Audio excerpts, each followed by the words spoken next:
ਕੰਗਨਾ ਰਣੌਤ ਦੇ ਇਸ ਮਾਮਲੇ ਤੇ ਹੁਣ ਸਿਆਸਤ ਵੀ ਖੂਬ ਗਰਮਾ ਗਈ ਹੈ, ਜਿੱਥੇ ਕੰਗਨਾ ਨੂੰ बीजेपी ਦਾ ਥਾਪੜਾ ਹੈ ਤੇ ਸਿੰਘ शिव सेना ਦੇ ਨਾਲ ਫਸਾਏ ਹੋਏ ਨੇ। संजय गुप्ता हमारे साथ जुड़े हुए हैं, राजनीतिक विश्लेषक हैं। संजय जी, कंगना के ये तेवर क्या बताते हैं? संवेदना ठीक है, लेकिन बड़ी हैरत की बात है कि एक देश विरोधी बयान देने के बाद अपने उस बयान को तो वापस ही लेती।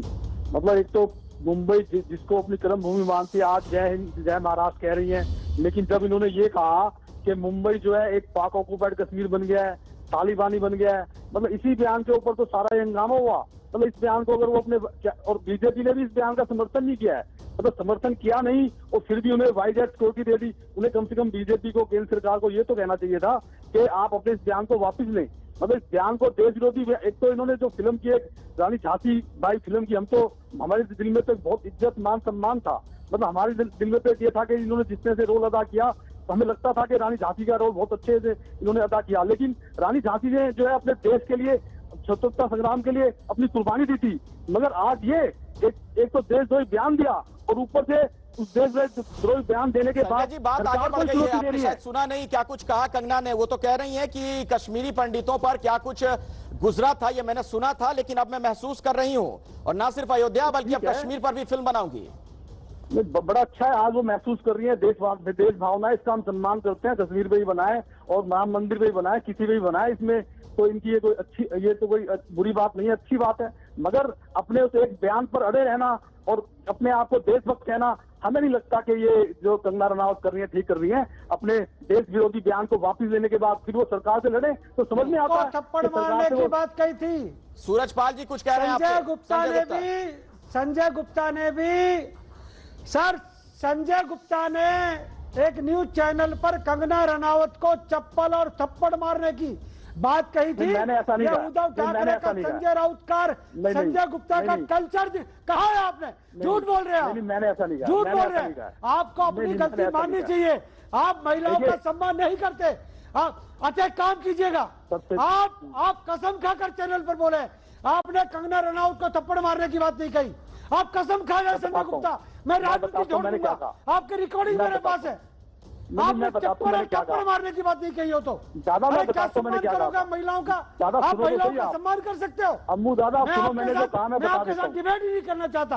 अरे जो महिलाओं का अपमान करता हूँ, आपके साथ मैंने क्या कहा वो सुन लीजिए आप। क्या बैठूंगा आपके साथ? मैंने जो कहा हमारे साथ बैठे हुए हैं। सूरजपाल जी, ईपी वापस लगा लीजिए, आप हमारे साथ बैठे हुए हैं, हमसे तो बातचीत कीजिए एबीपी न्यूज से। मैंने जो कहा था मैं बता देता हूँ आपको। आप हमारे आदरणीय हैं, बड़े हैं और हमारे समाज के बड़े हैं। मैंने जो कहा मैं बोल देता हूँ। जो मैंने कहा था वो ये नहीं था जो इन्होंने कहा। क्या कहा था आपने? बोल तो दीजिए। मैंने यही कहा था कि अगर देश विरोधी बयान कोई भी अगर देता है, चाहे वो कोई भी हो, मुझसे पूछा गया था कि अगर कोई खान देता है, कोई पठान देता है या कोई ऐसा देता है, तो मैंने यही कहा था कि कोई भी देश विरोधी आदमी बयान देता है तो उसके कान में थप्पड़ लगना चाहिए, चाहे वो कोई भी हो।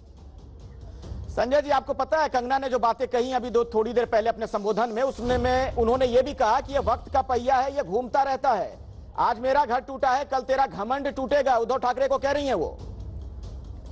देखिए, अब उनके साथ जब ये जो जिस तरह से, ये तो घर तो टूटा नहीं है उनका, घर तो टूटा नहीं है, डेमोलिशन दफ्तर नहीं टूटा है। क्या बात आप कर रहे हैं? ये तो सिर्फ घर उन्होंने कह दिया, दफ्तर को कह रही है दफ्तर नहीं टूटा। आपने तस्वीरें नहीं देखी क्या? डेमोलेशन एक अलग चीज होती है और वोलेशन हटाना एक अलग चीज होती है। वोलेशन छोटी मोटी वोलेशन होती है जो एक्स्ट्रा बनाई होती है। डेमोलेशन एक अलग चीज होती है और वोलेशन अलग चीज होती है। वोलेशन सटाई है, कोई मकान थोड़ी घेर दिया है।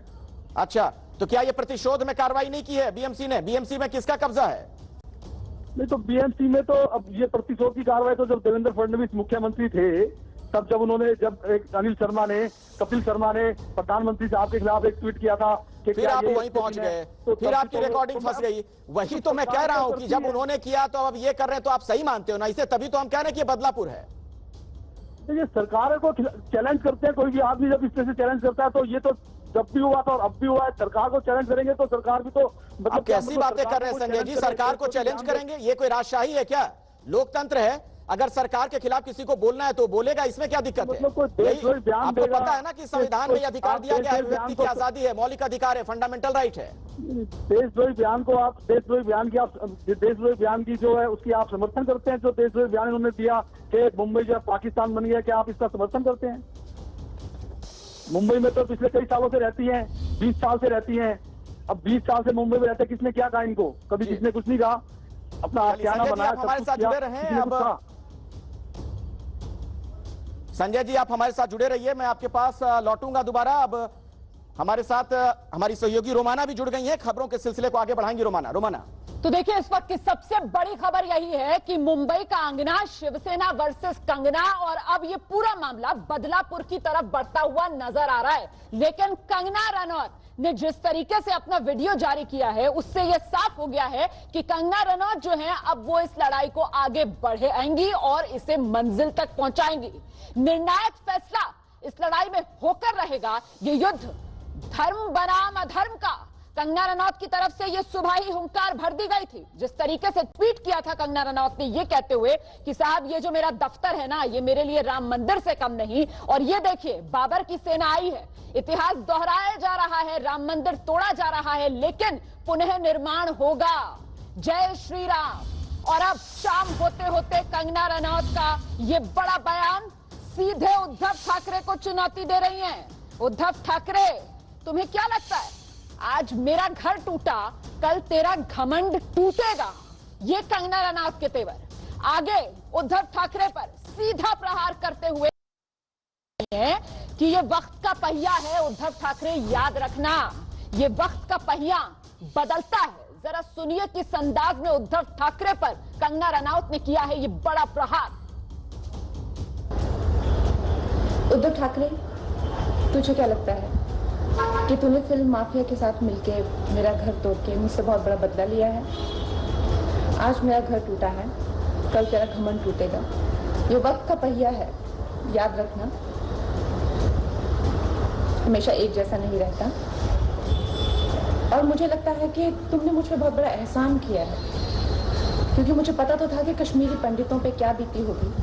आज मैंने महसूस किया है, और आज मैं इस देश को वचन देती हूँ कि मैं सिर्फ अयोध्या पे ही नहीं, कश्मीर पे भी एक फिल्म बनाऊंगी और अपने देशवासियों को जगाऊंगी, क्योंकि मुझे पता था हमारे साथ होगा तो होगा, लेकिन मेरे साथ हुआ है, इसका कोई मतलब है, इसके कोई मायने हैं। और उद्धव ठाकरे, ये जो क्रूरता और ये जो आतंक है, अच्छा हुआ ये मेरे साथ हुआ, क्योंकि इसके कुछ मायने हैं। जय हिंद, जय महाराष्ट्र। उद्धव ठाकरे। तो सुना आपने, उद्धव ठाकरे पर सीधा निशाना कंगना रनौत का, और अंदाज देखिए जरा कंगना रनौत का, कितना सधा हुआ अंदाज। समय एक ਹੋਰ ਛੋਟੀ ਜਿਹੀ ਬ੍ਰੇਕ ਦੇ ਉਸ ਪਾਰ ਜਾਣਾਂਗੇ ਕਿ ਕੰਗਨਾ ਦੇ ਮੁੰਬਈ ਪਹੁੰਚਣ ਤੋਂ ਪਹਿਲਾਂ BMC ਨੇ ਕੀ ਕੀਤੀ ਵੱਡੀ ਕਾਰਵਾਈ।